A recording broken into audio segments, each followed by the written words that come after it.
Okay, welcome to my educational channel. మరి ఇప్పుడు రాబోయే నోటిఫికేషన్స్కి సంబంధించి లేదా జరగబోయే టీఎస్పీఎస్సీ ఎగ్జామ్స్కి సంబంధించి అత్యంత ముఖ్యమైనటువంటి కరెంట్ అఫైర్స్ని ఒకసారి మనం ఇక్కడ డిస్కస్ చేద్దాం. ఇవన్నీ కూడా మనకు ప్రముఖ మెసేజ్ యాప్ వే2 న్యూస్ చాలా మంచి ఇన్ఫర్మేషన్ అయితే మనకు వే2 న్యూస్ ఎప్పటికప్పుడు అందిస్తుంది. సో వారి నుంచి తీసుకున్నటువంటి ఇన్ఫర్మేషన్ ఒకసారి ఇక్కడ ఎనాలిసిస్ చేస్తాను నేను. ఇక్కడ మనకి చూడండి, ఫస్ట్ పాయింట్, గాజాలో కాల్పుల విరమణకే భారత్ ఓటు. ఇది మొదటి వార్తగా ఇక్కడ మనకు కనిపిస్తుంది. ఇప్పుడు నెక్స్ట్ కాంపిటివ్ ఎగ్జామ్స్లో మనకు ఖచ్చితంగా ఇజ్రాయెల్ ఇష్యూ మీద ప్రశ్న ఉండే అవకాశాలు ఉన్నాయి. మీరు ఎందుకంటే ఇప్పుడు గాజాలకు చెందినటువంటి హమాస్ తీవ్రవాదులు మరి ఇజ్రాయెల్ మీద అటాక్ చేయడము, చాలామందిని పొట్టనబెట్టుకోవడము, దానికి ప్రతీకారంగా ఇజ్రాయెల్ గాజా భూభాగంలోకి వెళ్ళి మరి అక్కడ ఆ తీవ్రవాదుల్ని ఏరివేయడము, ఇదంతా కూడా గత కొద్ది రోజులుగా అక్కడ జరుగుతున్నటువంటి పరిణామాలు. దీనికి సంబంధించి మీరు ఇజ్రాయెల్ 1948లో యూదుల కోసం ఒక రాజ్యం ఏర్పాటు చేయబడింది.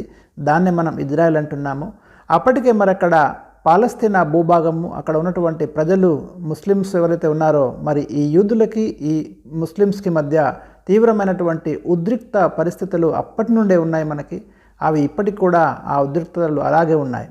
కాబట్టి ఇది ఏదైతే ప్రపంచంలోనే ఇవాళ అటు రష్యా ఉక్రెయిన్ యుద్ధం కావచ్చు, ఇటు ఇజ్రాయిల్ గాజా పోరు కావచ్చు, ఒక ప్రముఖమైనటువంటి వార్తలుగా మనకు కనిపిస్తున్నాయి. అయితే రీసెంట్గా ఐక్యరాజ్య సమితిలో ఒక ముసాయిదా తీర్మానాన్ని ప్రవేశపెట్టడం జరిగింది. ఐక్యరాజ్య సమితి అంటే యునైటెడ్ నేషన్స్ ఆర్గనైజేషన్ 1945 అక్టోబర్ 24న న్యూయార్క్ కేంద్రంగా ఇది ఏర్పడింది. 193 సభ్య దేశాలు ఇందులో భాగస్వామిగా ఉన్నాయి, మెంబర్స్గా ఉన్నాయి. ఈ ఐక్యరాజ్య సమితిలో మరి కాల్పుల విరమణ కోసము ఒక తీర్మానాన్ని ఈజిప్టు ప్రవేశపెడితే 153 దేశాలు కాల్పుల విరమణను సమర్థించాయి. భారత్ కూడా కాల్పులు విరమించాలి, ఇరుపక్షాలు శాంతియుతంగా సమస్యను పరిష్కారం చేసుకోవాలి అని భారత్ కూడా కోరింది. అమెరికా వ్యతిరేకించినప్పటికీ భారీ మెజారిటీ లభించడంతో ఆ తీర్మానానికి ఆమోదమైతే లభించింది. నెక్స్ట్ న్యూస్, అవిశ్వాస పరీక్షలో ఓడిన పోలాండ్ ప్రధాని. ప్రపంచవ్యాప్తంగా ఏవైనా కీలకమైనటువంటి రాజకీయ అంశాలు తెరపైకి వస్తే ఖచ్చితంగా వాటి మీద ప్రశ్న రావడానికి అవకాశం ఉంటుంది. మరి యూరప్ ఖండానికి చెందినటువంటి పోలాండ్ దేశము, అక్కడి ప్రధాని మాథ్యూస్ మొరావెస్కి అక్కడ అవిశ్వాస పరీక్షలో ఓడిపోయారు. అంటే ప్రభుత్వాన్ని గద్దెదించడానికి ఈ అవిశ్వాస తీర్మానాలు ప్రవేశపెడతారు. సాధారణంగా ఇండియాలో కూడా ఇవి జరుగుతూ ఉంటాయి పార్లమెంట్లో. సో అక్కడ అవిశ్వాస తీర్మానంలో అక్కడి ప్రధాని ఓడిపోయి మరి రాజీనామా చేయడము, దాంతో డొనాల్డ్ టస్క్ నూతన ప్రధానిగా, అక్కడ పోలాండ్ నూతన ప్రధానిగా డొనాల్డ్ టస్క్, చాలా ఇంపార్టెంట్ అండి, రేపు మీకు ప్రశ్న రావడానికి అవకాశం ఉంటుంది. ఇది ఇంటర్నేషనల్ ఇష్యూస్ కింద ప్రధానిగా ప్రమాణ స్వీకారం చేస్తున్నాడు. నెక్స్ట్, ఆర్టిఫిషియల్ ఇంటెలిజెన్స్ నియంత్రణకు యూరోపియన్ యూనియన్ చట్టం. యూరోపియన్ యూనియన్ అనేది యూరప్ ఖండంలో ఉన్నటువంటి దేశాలతో కూడినటువంటి ఒక కూటమి. దీని యొక్క ప్రధాన కార్యాలయము బ్రస్సెల్స్లో ఉంది మనకి. యూరోపియన్ యూనియన్ పార్లమెంటు సభ్య దేశాలు ఆర్టిఫిషియల్ ఇంటెలిజెన్స్ నియంత్రణకు మొట్టమొదటిసారిగా చట్టాన్ని రూపొందించింది. EU స్టార్టప్స్ పరిశోధనలకు ఈ చట్టం లాంచ్ ప్యాడ్ లాంటిదని యూరప్లో సూటాప్లాస్కు బాధ్యుడైన థియర్రీ బ్రెటన్ తెలిపారు. సో ఈ ఆర్టిఫిషియల్ ఇంటెలిజెన్స్ నియంత్రణ కోసం మొట్టమొదటిసారిగా ఒక చట్టాన్ని యూరోపియన్ యూనియన్ పార్లమెంటు సభ్య దేశాలు రూపొందించడం అనేది జరిగింది. సో ప్రశ్న మీకు ఏదైనా వస్తే ఇట్లాగే వస్తుంది. నెక్స్ట్, శిలాజ ఇంధనాలకు గుడ్ బై చెప్పాలని తీర్మానం. దుబాయ్ వేదికగా జరిగిన COP28 సదస్సు చాలా ఇంపార్టెంట్ అండి. COP28 అంటే కాన్ఫరెన్స్ ఆఫ్ పార్టీస్. దీన్ని ప్రతి సంవత్సరం మనం కండక్ట్ చేస్తున్నాము. ఇది 28వ సదస్సు, 2023 డిసెంబర్లో జరిగింది. వేదిక మీద ఖచ్చితంగా ఎక్కడ జరిగిందనే ప్రశ్న వస్తుంది. దుబాయ్ అని గుర్తుపెట్టుకోండి. ఎందుకోసం ఈ సదస్సును మనం కండక్ట్ చేస్తున్నామంటే భూమి మీద ఉష్ణోగ్రత విపరీతంగా పెరుగుతుంది.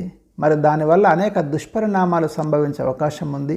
ఈ ఉష్ణోగ్రత పెరుగుదలను నియంత్రించడం కోసము మనం ప్రతి సంవత్సరము సమావేశమవుతూ ఆయా దేశాలు కొన్ని కీలకమైనటువంటి నిర్ణయాలు తీసుకుంటున్నాయి. అందులో భాగంగానే మరి 2015లో కుదిరినటువంటి ఒక కీలకమైన అగ్రిమెంటు పారిస్ అగ్రిమెంట్ అంటాం.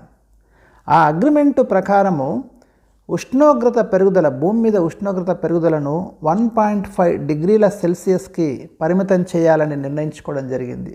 కాబట్టి దాన్ని ఖచ్చితంగా మరి కంట్రోల్ చేయడం కోసమే అన్ని దేశాలు కూడా సమాయత్తమవుతున్నాయి. రీసెంట్గా దుబాయ్లో జరిగినటువంటి COP28 సదస్సులో కూడా శిలాజ ఇంధనాల వాడకాన్ని తగ్గించేందుకు 200 దేశాలు అంగీకారం తెలిపాయి. 2050 నాటికి నెట్ జీరో ఉద్గారాలే లక్ష్యంగా ఈ ఒప్పందంలో 8 సూత్రాల ప్రణాళికను జోడించారు. ప్యారిస్ ఒప్పందాన్ని పరిగణలోకి తీసుకొని ఉష్ణోగ్రతల పెరుగుదలను 1.5 డిగ్రీల సెల్సియస్కి పరిమితం చేయాలని, ఇందుకోసం ప్రపంచ దేశాలు కలిసికట్టుగా పనిచేయాలని COP28 సదస్సు పిలుపునిచ్చింది. నెక్స్ట్ వార్త. అర్మేనియా, అజర్బైజాన్ మధ్య కీలక ఒప్పందం. ఈ రెండు దేశాల మధ్య కూడా మనకి తరచుగా అంటే ఒక రకమైనటువంటి యుద్ధాలు కావచ్చు జరుగుతున్నాయి. ఈ రెండు దేశాలు అర్మేనియా అండ్ అజర్బైజాన్. ఈ రెండు దేశాల మధ్య ఉద్రిక్త పరిస్థితుల కారణం ఏంటిది అంటే నాగోర్నో కరాబాఖ్ అనే వివాదాస్పద ప్రాంతం కోసము ఇవి రెండు కూడా పోరాడుతున్నాయి. వీటి మధ్య రీసెంట్గా శాంతి చర్చలు జరిగాయి. ఒప్పందంలో భాగంగా 2 దేశాలకు చెందిన యుద్ధ ఖైదీలు పరస్పరం మార్చుకున్నారు. సో ఇక్కడ ఈ ప్లేసే చాలా ఇంపార్టెంట్. మీకు ప్రశ్న అంటూ వస్తే ఇక్కడ వస్తుంది. ఏ వివాదాస్పద ప్రాంతం కోసము మరియు అర్మేనియా అండ్ అజర్బైజాన్ మధ్య తరచుగా ఉద్రిక్త పరిస్థితులు చోటు చేసుకుంటున్నాయి అనే ప్రశ్న రావచ్చు. నెక్స్ట్ అంశం. వీసా లేకుండా టూరిస్టులకు కెన్యా పర్మిషన్. కెన్యా ఒక ఆఫ్రికన్ కంట్రీ. దీని రాజధాని నైరోబీ. ఇక్కడనే మీకు యునైటెడ్ నేషన్స్ ఎన్విరాన్మెంట్ ప్రోగ్రామ్ సంస్థ మీకు నైరోబీలో ఉంది. ఈ కెన్యా తీసుకున్నటువంటి ఒక నిర్ణయం 2024 జనవరి నుంచి వీసా అవసరం లేకుండానే టూరిస్టులు కెన్యాలో పర్యటించవచ్చని ఆ దేశం తెలిపింది. పర్యాటకులందరినీ ఆటోమేటిక్గా గుర్తించేలా ఓ ప్రత్యేక ఎలక్ట్రానిక్ సిస్టమ్ను కెన్యా రూపొందించింది.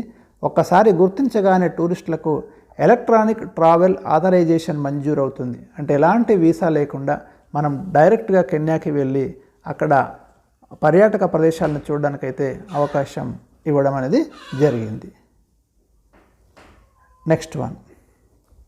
ఆసియాలో దీర్ఘకాలిక సమస్యగా ఆకలి. ఆసియాలో ఆకలి దీర్ఘకాలిక సమస్యగా మారిందని FAO food and agricultural organisation అండి. దీని ప్రధాన కార్యాలయము రోమ్లో ఉంది. ఇటలీ రాజధాని రోమ్లో ఉంది. మరి వీరైతే ఎప్పుడు ఈ ఆహార సంక్షోభము దీనికి సంబంధించి కీలకమైన నివేదికలు ఇస్తూ ఉంటారు. సో అందులో భాగంగా 2022 నాటికి దక్షిణాసియాలో 5.5 కోట్ల మంది పోషకాహార లోపంతో బాధపడుతున్నారని తెలిపింది. తూర్పు ఆసియా మినహా ఆసియాలో ప్రతి 5 మహిళల్లో 2 తీవ్ర ఆహార భద్రతను ఎదుర్కొంటున్నట్లు పేర్కొంది. ఆఫ్రికాలో ప్రతి 4లో 3 ఆరోగ్యకరమైన ఆహారాన్ని పొందలేకపోతున్నారని వివరించింది. ఇది ఆసియాలో దీర్ఘకాలిక సమస్యగా ఆకలి ఉంది అని చెప్తున్నది. సో ఇవి ఈ వీడియోలో అందిస్తున్న కొన్ని కరెంట్ అఫైర్స్. పార్ట్ 2 మీకు నెక్స్ట్ వీడియోలో అందిస్తాను.